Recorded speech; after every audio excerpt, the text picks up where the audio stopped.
یہ انڈیا کی ایک ویڈیو ہے، آپ دیکھ لیجئے گا، پھر اس پر بات کرتے ہیں۔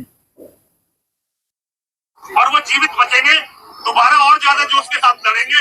میں ہندوؤں سے کیوال اتنا کہنا چاہتا ہوں، اگر تم نے سلیم جیسے شیر کا ساتھ نہیں دیا تو پھر تم کسی کے سگے نہیں ہو۔ سب پہ جان کا خطرہ ہے، مجھ پہ بھی جان کا خطرہ ہے، ایکس مسلموں پہ بھی جان کا خطرہ ہے جو بھی محمد سے لڑ رہے ہیں۔ دیکھیے ہندو سنگھن تو ڈرامہ کرتے ہیں، لیکن اصلی لڑائی یہ ایکس مسلم لڑ رہے ہیں، وچار کی لڑائی۔ محمد سے جو محمد کی سچائی ہے وہ بتا رہے ہیں پوری دنیا کو، تو ہر ایکس مسلم۔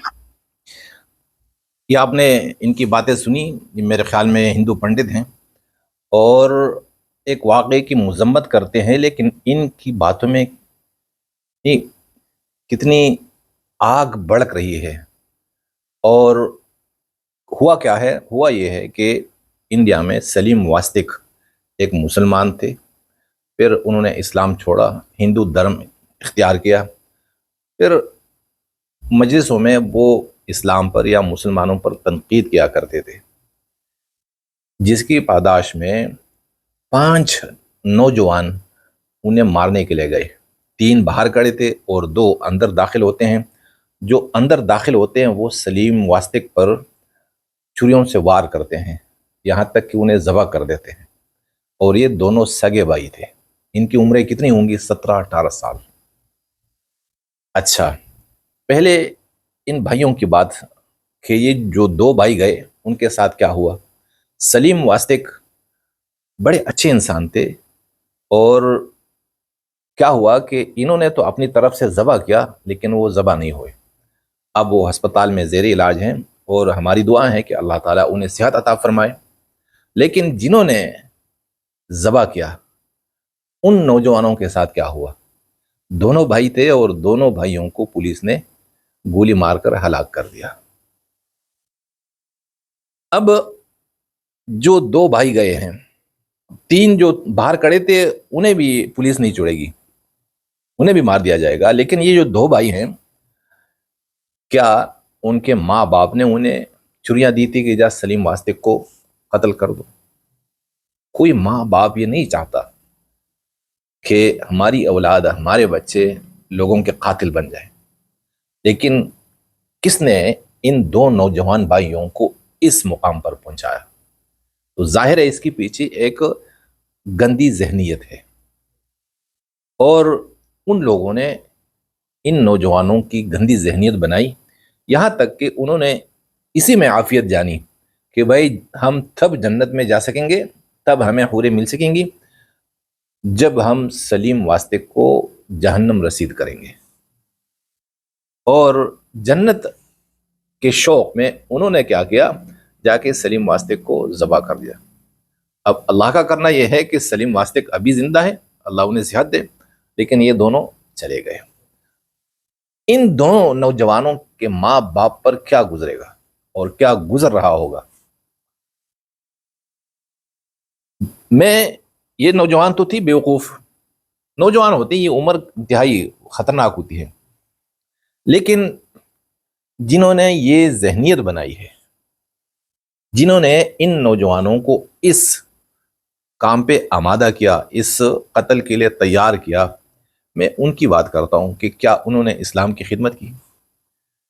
کیا ان کے اس عمل سے، گندی ذہنیت سے اللہ تعالی خوش ہوئے؟ کیا رسول پاک صلی اللہ علیہ وسلم کی شان میں اضافہ ہوا؟ کیا اسلام میں اب لوگ جوق در جوق داخل ہوں گے؟ یہ کہاں کی ذہنیت ہے کہ جو بندہ دھرم چھوڑ دے، بھلے وہ ہندو دھرم کا ہو مسلمان ہو جائے، مسلمان کا ہو ہندو بن جائے یا ایتھیسٹ بن جائے، پھر آپ کیا کریں گے؟ انہیں قتل کریں گے۔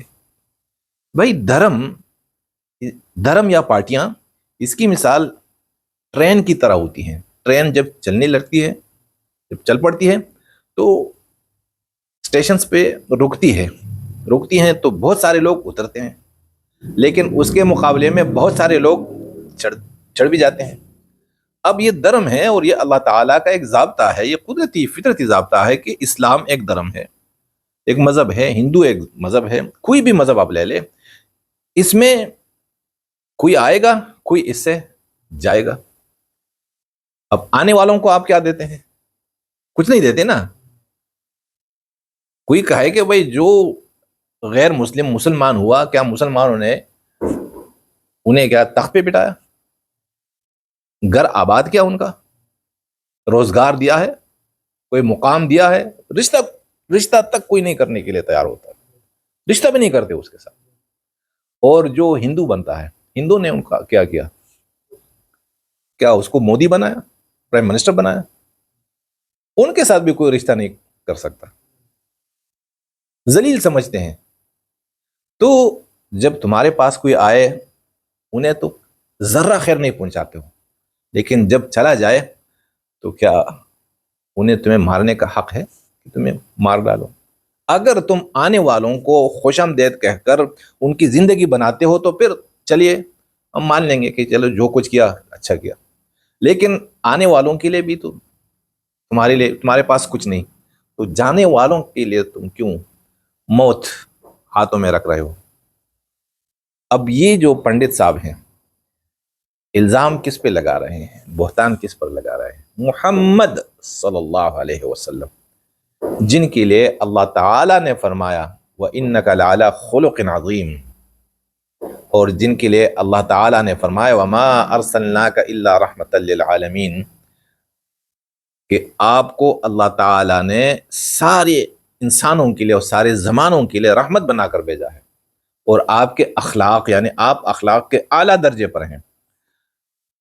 ان کی کرتوتوں سے حضور پاک صلی اللہ علیہ وسلم، محمد صلی اللہ علیہ وسلم کی شان اب ہندوؤں کی نظر میں، نعوذ باللہ میں کیا کہوں، کتنا فرق اس میں پڑ گیا ہوگا. کیا کوئی ہندو مسلمان ہو سکے گا؟ تم نے خدمت کی اسلام کی.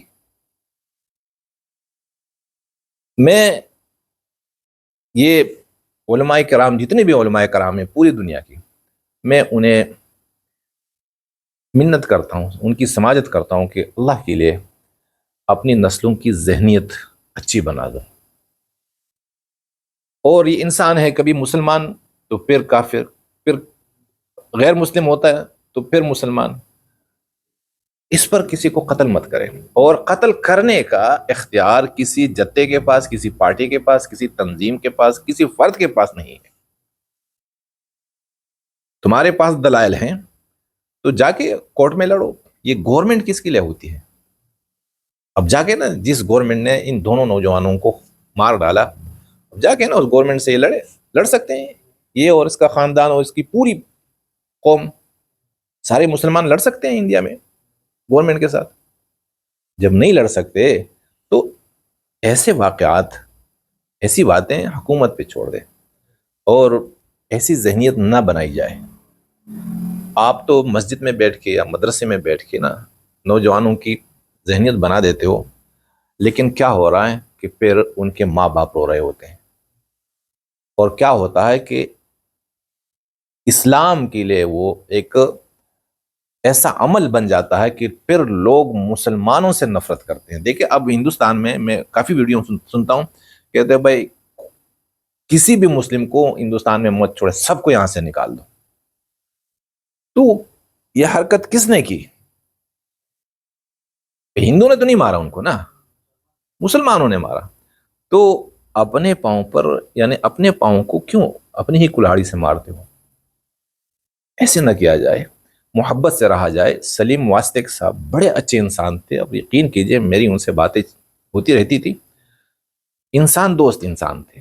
میں مسلمان ہوں، وہ مسلمان نہیں رہے، لیکن ایسی بات مجھ سے کرتے تھے جیسے ہم بھائی ہیں، اور غریبوں کی مدد کرتے تھے.